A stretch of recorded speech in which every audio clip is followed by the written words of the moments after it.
Alright everybody, I'm going to try to keep this as brief as I possibly can because, as usual, with some of these reviews of shows and movies that I really recommend, I'm going to try to keep it as spoiler-free as I can. Stranger Things Season 2, or Stranger Things 2, which I actually would prefer over saying just Season 2 because this does feel like more of a movie sequel than anything else. And it went by just as fast, even though it was a 9-hour plus commitment. I didn't notice those 9 hours go by. I was able to get all of this season done in one sitting. So let me just give you a quick rundown of the plot. Essentially, it's a year later from the events of the first season. This isn't really giving away anything so much that you haven't seen already in the trailers, but basically the Upside Down has infected our reality and has slowly burrowed its way into the city of Hawkins, the town of Hawkins, and more things are occurring, like crops are dying, the wildlife is being killed off, and then you get to pick up with characters like Mike and Lucas and Dustin and see what happened to Eleven. There's a lot of interesting character shifts. As soon as I found out that's the dynamic they were going for, especially when it comes to characters like Eleven and Hopper, I really like that idea a lot, and it makes sense with regards to what was established with their characters in the first season with regards to Hopper and his kind of detachment from the idea of a family and things like that. Everyone still does a phenomenal job on this show with regards to acting. The kid actors always amaze me with their performances, and they had a couple of great moments this season as well, especially Will Byers, because he was kind of relegated to the MacGuffin and the person in distress and was unconscious for a good majority of the first season. So it's really great to see this kid who plays Will actually get an opportunity to flex some true acting chops, where when there's scenes where he is petrified with fear, when he is still flashing into the Upside Down and he is staring down this entity, this giant dark entity that's pursuing him all throughout the show. It is haunting and it is chilling when he is trying to describe this to people, like when he's talking to Mike about what it feels like to be stalked by this thing, and he just starts welling up with tears and shivering and shuddering. It is heartbreaking to watch because you really get the sense that this is a kid who has been traumatized thoroughly, but not just playing that side of it. He gets pretty dark later on in the series and gets to a point where you're terrified of Will at a certain time. There's a shift that happens, and it's a gradual shift too. It's not out of nowhere. You see him struggling with it for a time, and then all of a sudden, bam, he is pretty fucking scary. Like I said, the other kids are really great. They get to play with a little bit more, I want to say, lighter stuff. Even though they were pretty light in the first season, there's a little bit more comedy injected into their dynamics, and there isn't so much of the teen tension as there was in the first season. Two sources of tension between the party is that one, Dustin and Lucas are competing for the affections of the new girl Max, who you see, the redheaded girl in the trailers. She gets into the story at a certain point and becomes part of the happenings of what's going on, and so there's a big jealousy thing going on between Dustin, Lucas, and her, and so that provides a big source of the tension. But you can tell it's tension, but it's only that temporary childhood oh, they're gonna make up. And so that worked fine. And then the second point of tension I found was the idea that Mike has a hard time accepting new people into the group after 11, so he's very hesitant and very against incorporating this girl into their adventures, and so the other two kind of give him a little bit of a hard time with that, but it's nothing really wrong. Mike's got a huge chip on his shoulder throughout a majority of this season, mainly due to the fact that he misses Elle, and a lot of the anxiety and anxiousness that a majority of the characters have in the season is coming from the ramifications of what happened in the previous year and how they have to stay silent about it. You see this affect Nancy and Jonathan and Steve to an extent, because they have to stay silent about what happened to Barb. The girl who plays Nancy gets a lot of cool emotional stuff to work with in the first couple of episodes, because she's the one who's really like struggling with not being able to get justice for Barb. Essentially, she feels a lot of guilt towards that, which, you know, it's kind of her fault that Barb was in that predicament. They went somewhere with that character a little bit more. They went somewhere with the Jonathan character. He's not quite as reliant on the Byers household this season around. Like, he and Nancy go off and have their own sort of side adventure tying into all the strange occurrences in Hawkins. I enjoyed Steve's redemption arc in the first season, but this season actually turned me into a Steve Harrington fan. How does that happen? Steve was one of the best characters in this run of episodes. He legitimately became more than just that stereotypical douchebag character. Like, he grew out of that, and you can tell that he's grown out of it, and he wants to be a little bit more, not just for himself, but like for Nancy and you know, for his future. But he doesn't lose that kind of smarmy, you know, charm that he has going for him, but he takes on like other roles in here. Like, he really steps up this season and becomes more of a leader. He becomes more of a protector for the younger kids. He develops like this brotherly bond with Dustin at a certain point, and it's really well done. And you really like get what this character's going through. And okay, mild spoilers here. I was kind of dreading, like, oh man, is this where they're gonna really get rid of Steve when he starts to get really interesting and starts to actually become a full-fledged character in his own right? Thankfully, there's a satisfying arc with him, and I couldn't believe it when I was watching them. I'm like, I can't believe I'm rooting for Steve.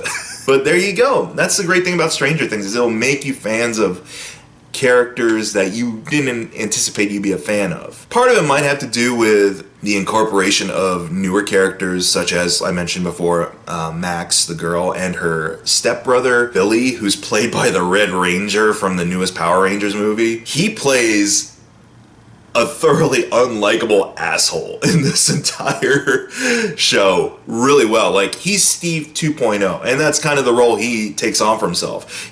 Every time you see him interact with Steve in high school, he's always like bringing up, it's like, what happened to King Steve, man? I heard all this great stuff about Steve, big man on campus, and gets in his face about stuff. Steve, for all of his flaws in the first season, wasn't psychotic, and this actor, I believe is Dacre Montgomery, I want to say his name is, he's almost into that just two-dimensional bully trope that you saw in a lot of those movies, 80s movies at the time, and horror films at the time. He torments his stepsister on a daily basis, belittles her, puts her down, like, just is belligerent at all times. I will say that at one point they do try to establish a little bit more of a motivation for why he's like this in the second to last episode, I feel.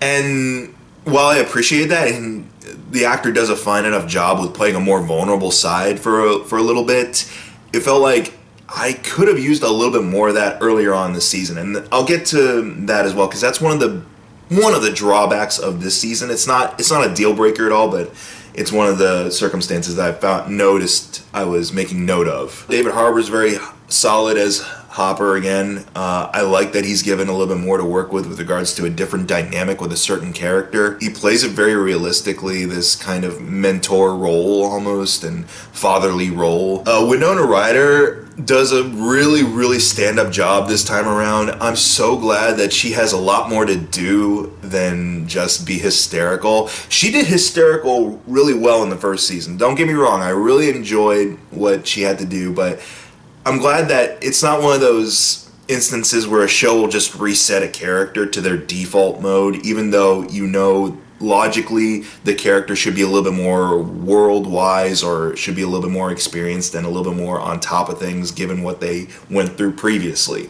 And that's what they do with Joyce here, is that while all this weird stuff is still happening, and you know, she notices all these big changes in Will, she doesn't fall apart. She doesn't go the route that she would have gone in the first season, where she felt completely lost and out of control. Like, she really takes charge of trying to help him through this, and really gets very authoritative at times, really takes control of situations where previously you'd see her kind of just screaming and falling to pieces. So her hysteria is wrangled in considerably this time around, and that I feel is really great because it shows that this is more about progressing the characters in the story than it is about just recapturing what made the first season great. Part of it too is that she's given a different dynamic to work off of with Sean Astin. He shows up in the show as her new boyfriend, and at first you're kind of thinking like, oh, is he gonna be the goofy, dorky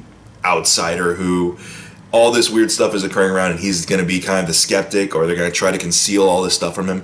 When he starts getting involved in the plot, it makes sense that the character would, in a sense, step up. Like, at first I thought he'd be kind of fun comic relief, but then around episode 5 and 6, you really invest in Sean Astin's character of Bob. You really invest in him being involved with the story and being more hands-on. And he sells it. He sells, like, you can understand why Winona Ryder would fall for this guy. And when I heard Paul Reiser was attached to the second season, I thought, oh, okay, is he going to play Burke from Aliens, essentially, and be this two-faced type of character the way he was in that movie? At first, you don't know what to make of the character, and I'm glad they leave it very ambiguous as to where his allegiances or where his morality lies for the first couple of episodes. Let's get into what doesn't really work here. And again, it's stuff that isn't really a deal breaker, but I couldn't help but make note of it as I was watching. Like, part of me was thinking like, the first season did this better. One component of Stranger Things 2 that I felt was being a little too, making itself a little bit too aware, was that even though it was trying to build up like this huge threat, this bigger threat in the background, that it didn't really have so much of a good payoff, I felt. Yeah, they go for bigger this season.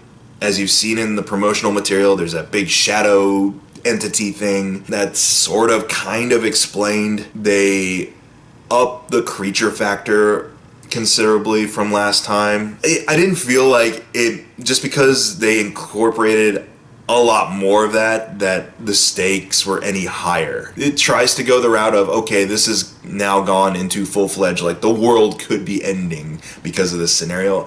I never really felt that the gravity of that situation at any point. And part of that, I feel, is because it seems to really ramp up in the last 2 episodes especially. Like, all of that world-ending apocalyptic type stuff doesn't really manifest until about halfway through the 8th episode. Or, yeah, it's hinted at the very end of, I want to say, the 6th episode. Then it takes a break from that story, and I'll explain that's kind of part 2 of what doesn't work for me.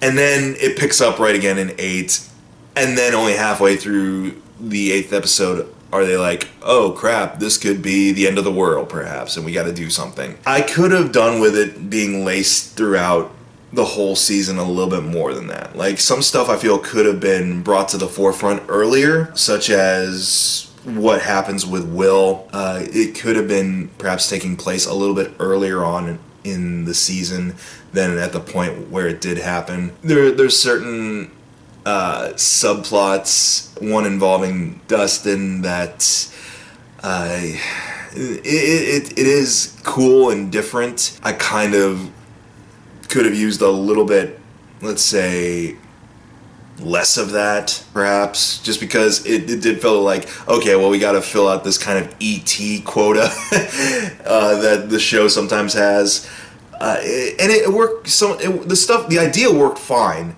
but I felt like, you know what, I can already see where this is kind of going. Let's just get to the point a little bit faster. The one clear-cut example I can think of is Eleven's subplot, because that subplot actually takes quite a bit of time to get off the ground, and when it does, you're very much like, okay, okay, we're doing this, I guess. It's not bad, it's just, it feels very kind of meandering for a while, and then there is a whole episode dedicated to just Eleven and her journey. And while it is an interesting idea to see Eleven kind of channel a little bit more of a dark side, it feels really abrupt when you compact it into just one episode. I mean, there are little hints throughout the season of she has a temper on her, and when she gets a temper on her, her power can flare up to violent proportions. When it finally explores like the possibility of her becoming evil and things like that,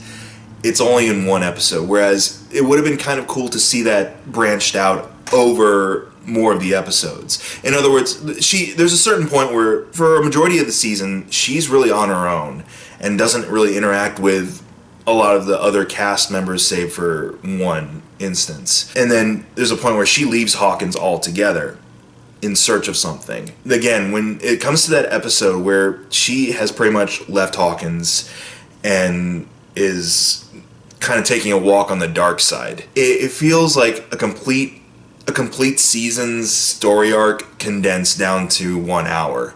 And it really, I felt it was really abrupt for her to have that whole character realization moment and then like, you know, come back for the grand finale when there was so much potential with this subplot to explore it slowly. Like that, I would have taken more of that over, say, Dustin's subplot. But I mean, like I said, it's not bad, and Millie Bobby Brown does a great job, especially since, again, she doesn't have the rest of the cast to play off of for a majority of the season. She's left on her own for quite a bit, and she does a great job with that. But it was just, I felt like it was kind of a missed opportunity to really like flesh out Eleven even further. It doesn't feel like the fleshing out of Eleven's character doesn't really start until about episode 7, and then it feels like a rush. So in order to get her back for the finale, in order to, you know, for her to fulfill her purpose in the finale, you feel like things are really like going at a breakneck pace. But that being said, even though I felt there were a couple of pacing things and it didn't really feel like there was significant emphasis or gravitas put on the big game with regards to what's going on with the Upside Down and this dark entity that's trying to make its way into our world, it still is worth the watch. It's still fun. Like I said, it plays with your expectations for characters, and it makes you a fan of characters you didn't think you'd be a fan of. It really, everyone really stepped up their game, and you definitely feel like this is more about the characters learning and growing up and, you know, becoming more developed instead of just, okay, here's what worked in season 1, let's just set them back at square one and just have another season 1. No, this feels very much like a really proper movie sequel that actually, you know, takes the premise where it was at the end of the first movie and branches out, develops it, raises stakes somewhat, but really gets into development of story, world, and character. So if you really enjoyed the first season, you will enjoy the second season just fine. You may not have the same issues with the second season that I did, but again, it didn't take away from me enjoying it. Like, I was glued to my TV for 9 hours straight, and man, do my eyes still hurt from it. But go check out Stranger Things Season 2. Sorry, Stranger Things 2. Damn, Shirley!